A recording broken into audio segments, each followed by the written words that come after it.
Che, Cyberland. Fair Babalao, Omo Dile Que. At least I hope so. Coming at you with a part 2, a spiritual framework.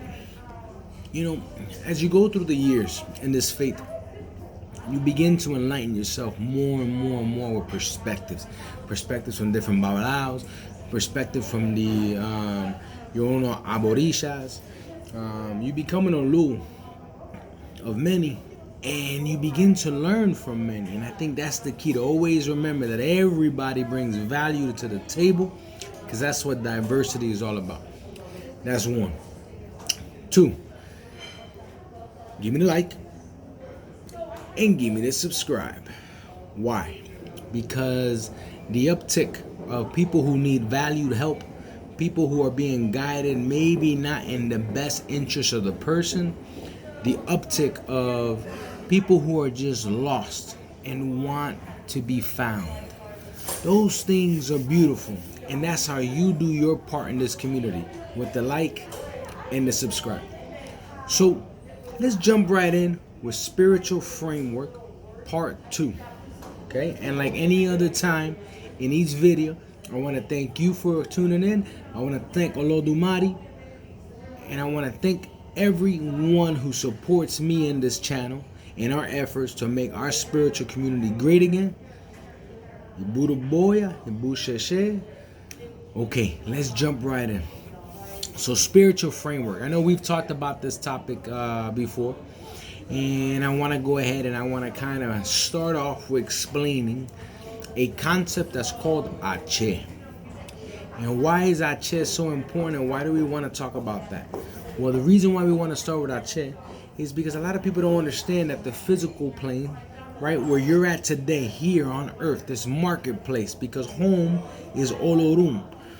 You're here, and while you're here, you may have barriers. You may have some physical barriers. They might be work-related, love-related, something that interferes with your spiritual, physical, emotional, mental, capacities. And we need to be able to overcome those capacities, right? And those physical barriers in life can be positive or negative, right? Because then we have the positive where I'm in love, I'm prosperous, I'm in a very tranquil, healthy environment. Many blessings are coming my way. Each have the same lane to Ashe. And let me explain. When you begin to walk life a certain type of way, now I want you to put a lens right in front of them. See what you see, the good, the bad, and the ugly, but put a lens in front of it. And that lens, I want you to call Ifa. Okay? Now you have that lens called Ifa. And we begin to interpret some of the ethical and the moral values that Ifa brings to our lives. We begin to interpret some of the ethical and moral values in your Odun, in your Mano de Orula. We begin to look at the ethical and the moral values that your Agbatori, your guardian Orisha, brings to the table. And when you put those lenses in front of those blessings, whether they're positive or negative, you begin to see what is the focus on Ashe. You begin to kind of see those lenses give you a focus on how do we better give the power of Ashe, the power of blessings in this nature-based faith which we call Ifa. And I need you to understand that the physical plane and where we're at today is complemented by the spiritual. So that means the good, the bad, and the ugly is going to happen, and it's our job to continue to put those lenses in front so we can better understand, better do a bo, better understand what is the advice that Ifa is giving us today. No different than the Orishas and anybody else who did a bo before they even came here. We need to learn to do a bo here. Find yourself an Olu. Find yourself a Babalao that you trust. Find yourself somebody who you click with so that you can move forward in life with the good, the bad, and the ugly, right? Because if it's good, we want to keep it good. If it's bad, we want to break those barriers. All right, so now we understand Ashe. So now that we understand Ashe, we can better understand the importance of the initiation process into this faith. And you've heard me say it many times. Build a relationship with that Olu that you want. I hold plantes twice a year, in March and October. And at a certain time, maybe I'll do it 3 times a year.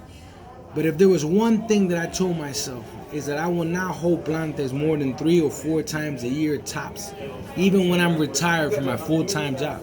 Because many of you know I have a full-time profession. Ifa is not my moneymaker, people. Ifa is not my moneymaker. I make my money, good money, somewhere else, in my profession. And Ifa is my passion. Ifa is what I do from the heart. Ifa is me guiding people. And I have passion in doing that. So even the day I hit the button and decide to retire, guess what I'm going to do? Ifa. Ifa I love. And that's the most important part. And maybe that's what you want in your life. Or maybe you like the Babalao who's on this 24/7, 365, who's always on top of this. And, there's different aspects of Olus. There are. There's those that are on top of this 24/7 and make a living out of this. There's those who are like me, who have a full-time profession and also do Ifa. All right, and there are those that have Ifa that don't necessarily maybe have the aspects of teaching down packed, and maybe they're not an educator of Ifa, but they're great at ceremonies. Then you have those who are educators who are not necessarily good at ceremonies, right? Because Ifa is philosophy, numerology, psychology, anthropology, you name it. Ifa is talking about it. Ifa is infused in it all. Okay, so now you find yourself a Babalao, you understand the concept of Ashe, the reason why we need to kind of come close to Ifa, and then we come close through Ifa through the aspects of a priest, which is a priest of Orumila, which is an Alu, which is an Awoni Orumila, a priest of Orumila.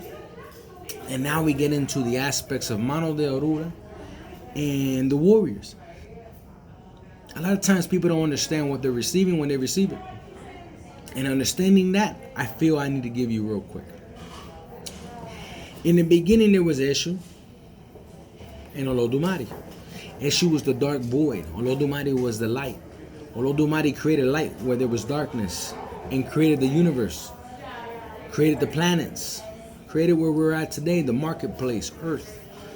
But in that aspect, in those transitions, right, there was an understanding that balance needed to always be maintained between light and dark. Eshu is important. So in your initiation ceremony, just giving you the frosting on the cake, Eshu needs to be introduced into your life. Eshu needs to be that gatekeeper. Eshu is also, if you look at the Eshu paths, you have a lot of paths that have to do with a lot of different things that we see in different sects of our Yoruba faith, like Ocha, Elegua, those aspects, okay?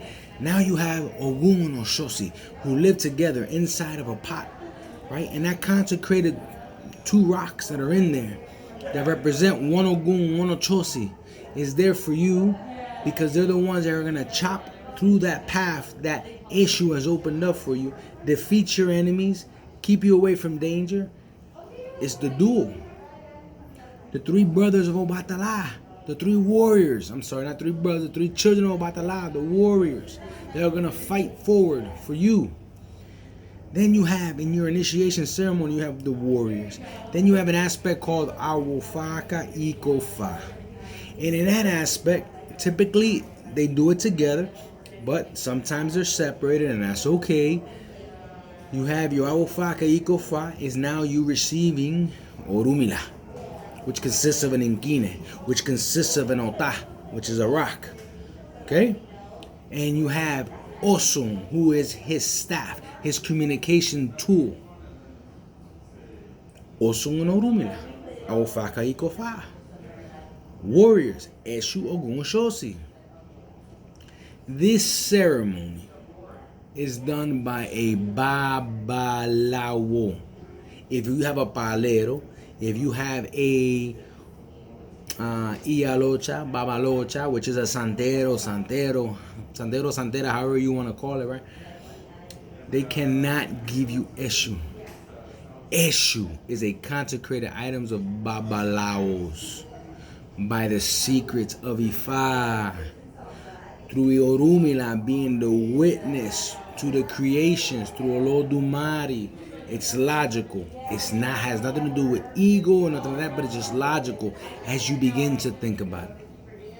So as we begin to peel back that onion, now you have this initiation ceremony. And at the end result of this initiation ceremony, you come out with your Odum, your Omolu, okay, which is your sign, your destiny sign. That's complemented by two other signs. That's complemented by a prophecy.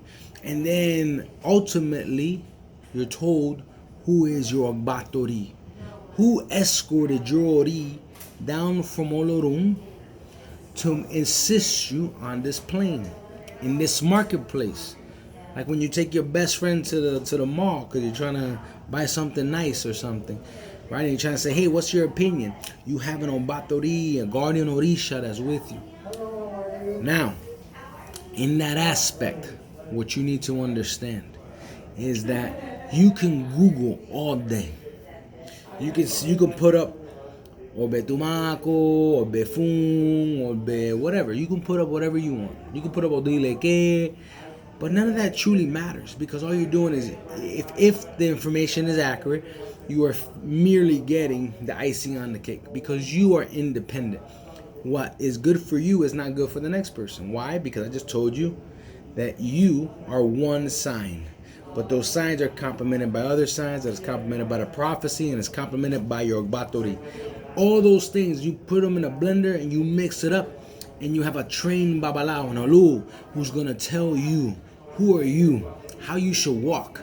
And they may even tell you some things that happened in your past and why we're here where we're at today in order to better you. Because what's the goal? The goal is to get to that Ashe. Right? The positive, the negative. Let's put those lenses in front and let's get to the Ebo.